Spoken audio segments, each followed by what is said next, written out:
네, 아주 재미있는 발표 감사합니다. 지금 시간 이 학술 발표는 5시에 끝내는 걸로 이렇게 돼 있어가지고 지금 이제 정확하게 30분 남았는데 저는 한 10분 동안 정리하고 뭐 20분 동안 집담회를 하는 수밖에 없겠습니다. 뭐 일단은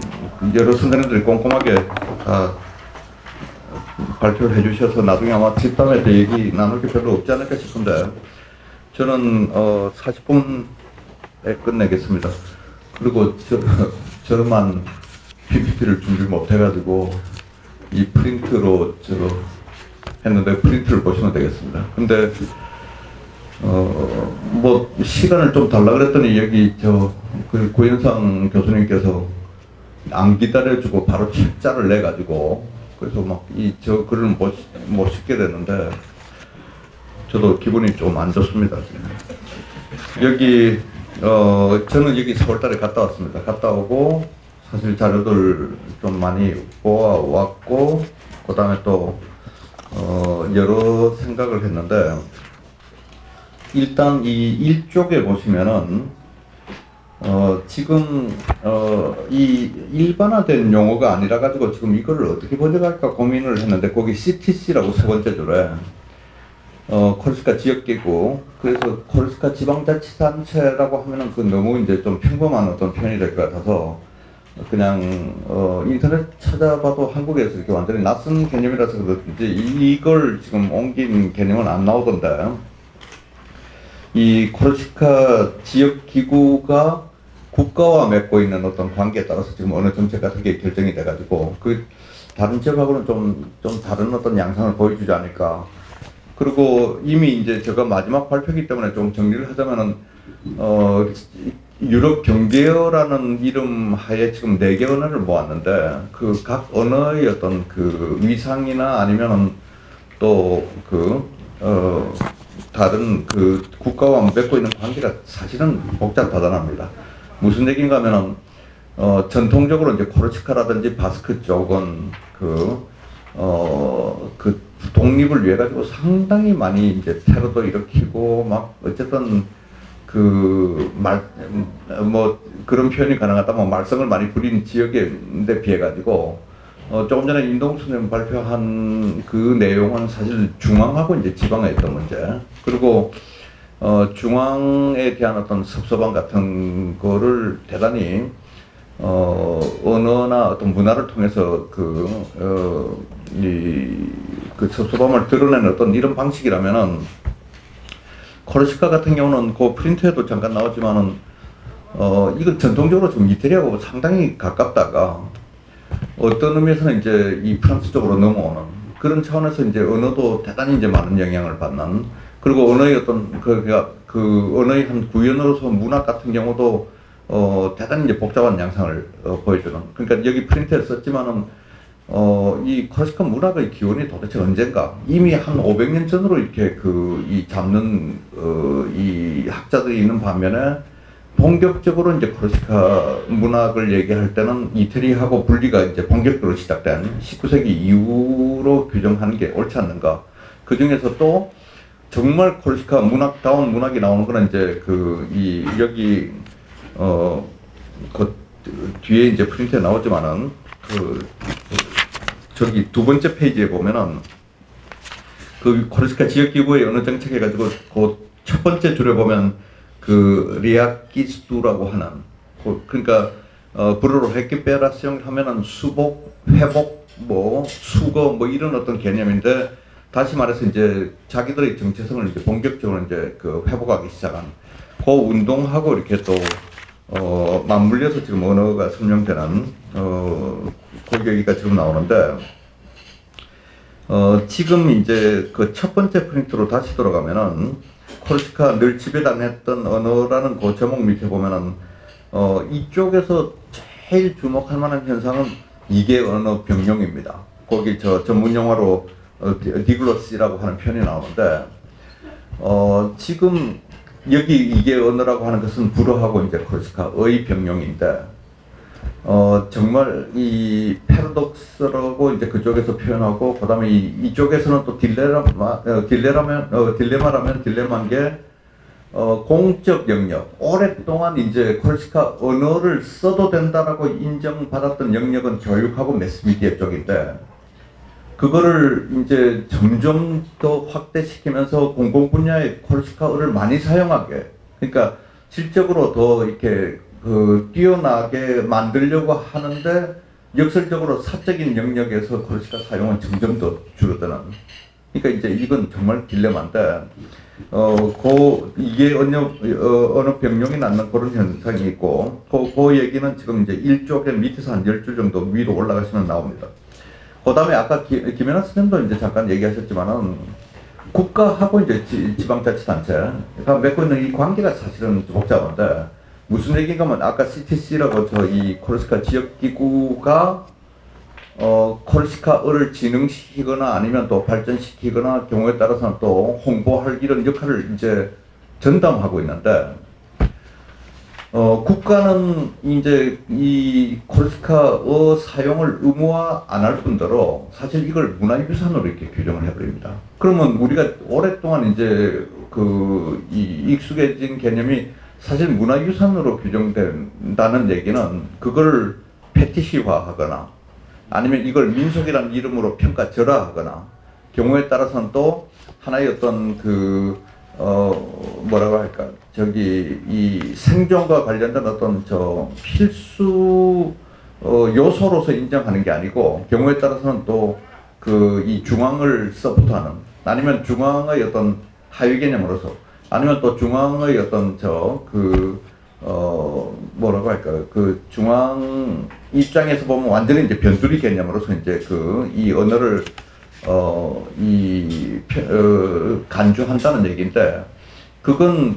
훨씬 더 이제 복잡한 문제를 낳는다는 거. 그러니까 우리 이제 이 얘기를 좀 쉽게 하자면, 우리 지방 언어를 발전시키거나 보호하거나 또 홍보해야 되는 거는 사실 우리 지방의 문제인데, 정작 그 언어 정책을 결정하는 것은 바로 중앙정부고, 그 다음에 또 중앙정부 마음대로 이제 할 수 있는 그런 문제가 있기 때문에, 코르시카 언어 정책은 하여튼 다른 지역하고는 또 다른 양상을 보여준다는 거. 그리고 거기 코르시카 지역의 언어 정책을 보면 조금 전에 말씀드린 그 얘기가 쭉 나옵니다. 그리고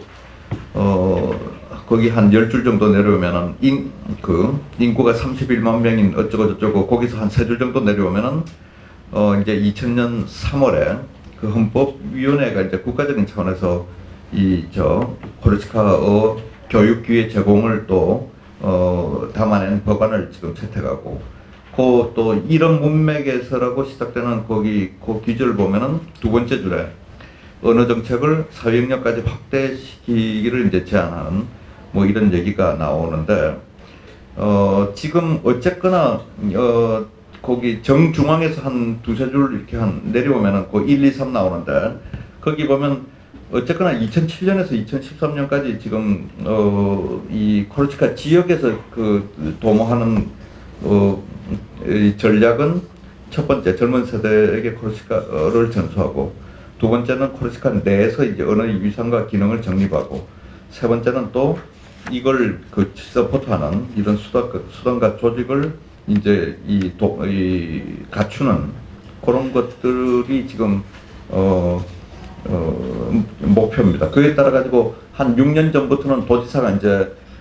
지금 여기 프린트도 나오지만은 CTC, 아까 코르시카 지역기구 쪽에서 코르시카어와 관련된 어떤 예산을 지금 거의 2배로 늘리고,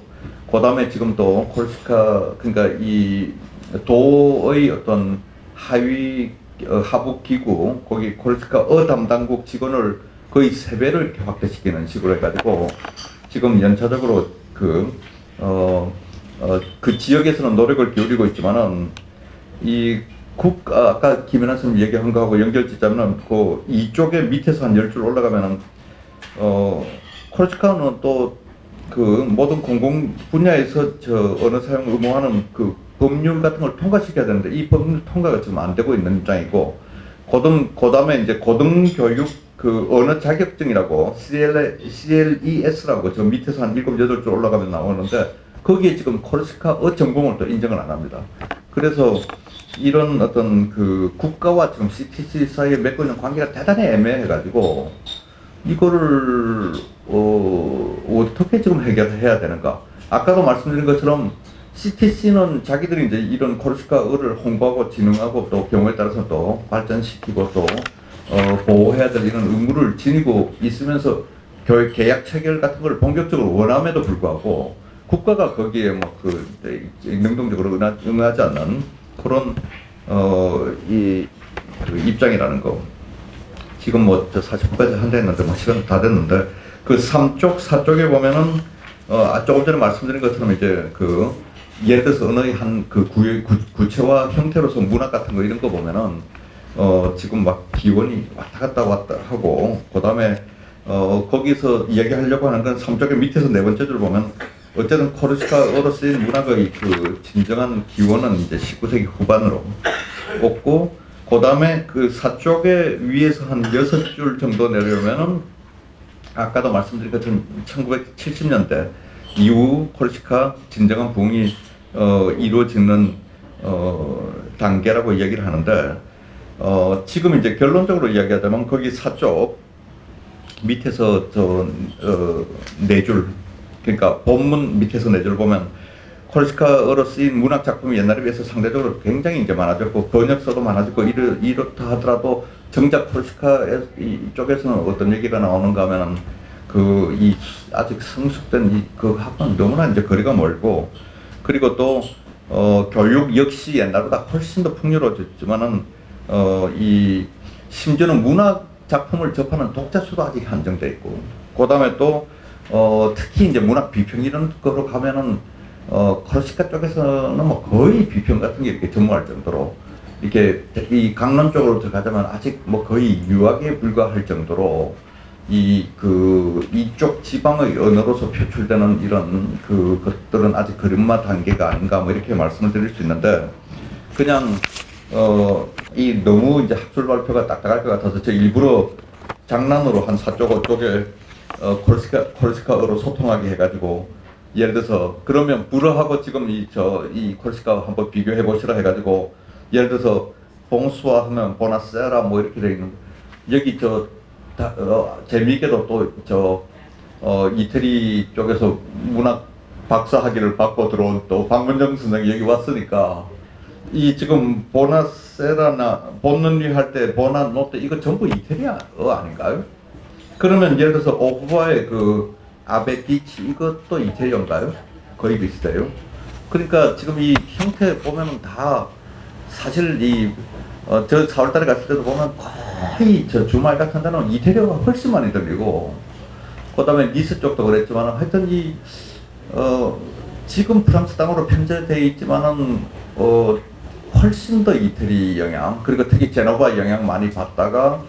19세기 이후에는 이제 이게 점점 프랑스화되는 이런 과정을 겪는 데서 이제 언어가 이 정체성의 위기 같은 걸 겪고 있지 않는가 하는 이런 느낌이 드는데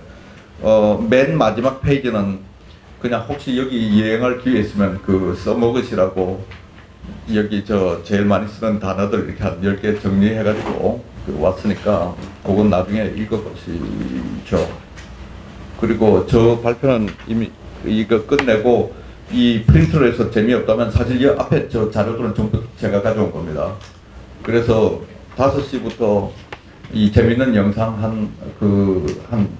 시간 정도 6시 이전에는 끝내도록 돼 있으니까 음악 같은 거 이런 것 좀 한번 오디오로도 들어보시고 영상으로도 한번 보시고 아까 임동수 선생님이 얘기했지만 이런 게 대표적인 좋아하는 음악 같은데 한번 들어보시면 아주 흥미로울 겁니다. 제가 몇 곡 음선을 했으니까 이 프린트 때문에 좀 재미없었으면 나중에 영상으로 저는 만회하도록 하고 세 분 선생님들 이제 다